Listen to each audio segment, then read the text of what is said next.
পবিত্র ঈদ উল ফিতর উপলক্ষে অগ্রিম ট্রেনের টিকিট বিক্রির তারিখ ঘোষণা করেছে বাংলাদেশ রেলওয়ে।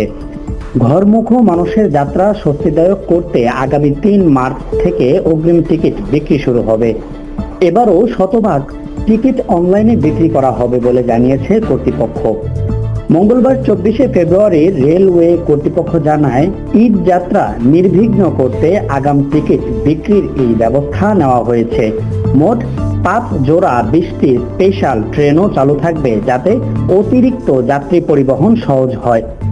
রেলওয়ের সিদ্ধান্ত অনুযায়ী এবারও ২ অঞ্চলের টিকিট আলাদাভাবে বিক্রি হবে। পশ্চিমাঞ্চলের আন্তনগর ট্রেনের টিকিট সকালে, পূর্বাঞ্চলের আন্তনগর ট্রেনের টিকিট দুপুরে। কর্তৃপক্ষ আশা করছে অনলাইন ভিত্তিক টিকিট ব্যবস্থায় ভোগান্তি কমবে এবং যাত্রীরা সহজে টিকিট সংগ্রহ করতে পারবেন। ঈদ যাত্রায় অতিরিক্ত ট্রেন ও সমন্বিত ব্যবস্থাপনার মাধ্যমে সেবার মান নিশ্চিত করতে কাজ চলছে বলেও জানানো হয়েছে।